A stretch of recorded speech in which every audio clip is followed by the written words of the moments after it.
Hello प्यारे student, एक बार फिर से आप लोग स्वागत है अपने YouTube channel study with my Yadav class में। आज हम लोग पढ़ेंगे क्लास 10th वर्णिका का चैप्टर 2 ढाटे विश्वास का सब्जेक्टिव क्वेश्चन। पहले वीडियो हम देख चुके थे ऑब्जेक्टिव क्वेश्चन, तो आज हम लोग पढ़ेंगे सब्जेक्टिव क्वेश्चन। देखिए पहला क्वेश्चन दिया हुआ है, लक्ष्मी क्यों पिछड़ गई। इसका आंसर हो जाएगा, लक्ष्मी के साथ दो छोटी बच्चियां गोद में बच्चा और माथे पर चिरवा बर्तन और कपड़े भरे बोरी थी, अतः वह पिछड़ गई। तो देखते हैं अगला क्वेश्चन दिया है। देखिए लक्ष्मी के व्यक्तित्व पर विचार करें।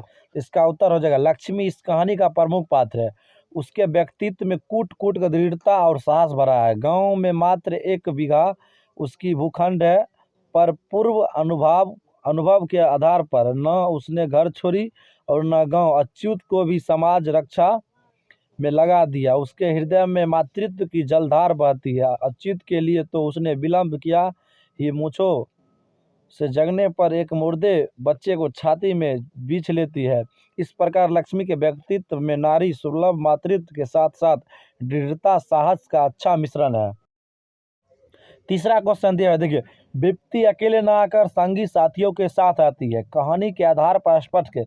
इसका उत्तर हो जाएगा, कहानी में उल्लिखित उपयुक्त उक्ति सत्य है। तूफान के बाद सूखा और उसके बाद बाढ़ का प्रकोप ही सिद्ध करता है कि विपत्ति अकेले नहीं आकर संगी साथियों के साथ आती है। चौथा क्वेश्चन दिया है, देखिए कहानी में आए बाढ़ के दृश्यों का चित्रण अपने शब्दों में प्रस्तुत करें। इसका उत्तर हो जाएगा, दिलई बांध पर काफी श्रम करके भी लोग सफल न हो सके और बांध टूट ही गया। सूचना मिलते ही लोग टीले की ओर दौड़ पड़े, पर पानी का बहाव तेज था। कुछ लोग रास्ते में बह गया, स्कूल भी पानी से भर गया। घुटने भर पानी में लोग छत पर खड़े रहे, पर कमरे वाले की क्या गलती हुई या किसी को मालूम नहीं। लक्ष्मी आदि कुछ लोग वृक्ष की जटा और डाल पकड़कर लटक गए। चंडेश्वरी चबूतरा भी पानी से भर गया। लोग अफरा तफरी में जान बचाने को आकुल व्याकुल थे, पर कोई देश शक्ति उन्हें रक्षा नहीं कर सकी। इस भीषमिका में गांव का विनाश हो गया। अगला क्वेश्चन देखिए दिया है, 5वां क्वेश्चन, लक्ष्मी कौन थी, उसकी पारिवारिक परिस्थिति का चित्र प्रस्तुत कीजिए। इसका उत्तर हो जाएगा, लक्ष्मी एक दीन महिला थी जिसके पति कलकत्ता में रहकर नौकरी करता था। वह तो पैसा भेजता था, उससे बच्चों के साथ लक्ष्मी का भरण पोषण संभव नहीं था। उसके पास मात्र 1 बीघा भूखंड था। प्रकृति के प्रकोप के कारण उसमें हल चलवाने के भी पैसे भी बेकार जाते थे, अतः तहसीलदार के यहाँ काम काज करके वह जीविका चलाती थी। उसका बड़ा बेटा अच्युत, 2 बेटियां तथा एक नन्हा मुन्ना और अपने स्वयं का भरण पोषण की सारी जिम्मेदारी उसी पर थी, अतः उसका पारिवारिक स्थिति दयनीय थी।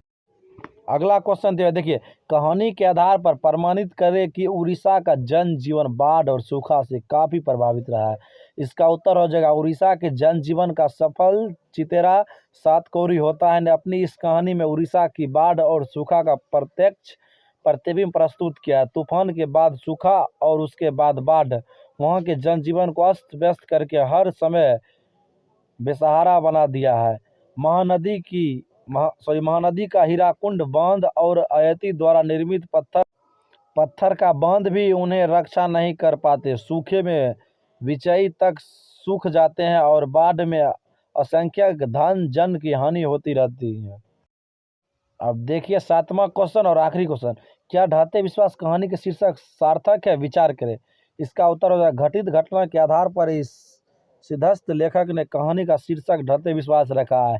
इस भयंकर बाढ़ के समय लोग बड़ी आशा और उम्मीद से मां मुंडेश्वरी की शरणागत हुए। जहां चैत्र की संक्रांति में देवी की पूजा होती थी, बलि दी जाती थी, पर आज भगवान शिव और मां मुंडेश्वरी कोई सहायता नहीं कर सके। अब लोगों को किसी पर भरोसा नहीं रह गया, देवी देवताओं पर से विश्वास उठने लगा, अतः कहानी का शीर्षक सटीक और सत्य है। तो मिलते हैं अगले वीडियो में। अगर वीडियो आप लोगों को यूजफुल लगे तो इस चैनल को सब्सक्राइब करके बेल आइकन को दबाना मत भूलिएगा, ताकि नई वीडियो का नोटिफिकेशन आप तक पहुंच सके। तो मिलते हैं अगले वीडियो में, धन्यवाद।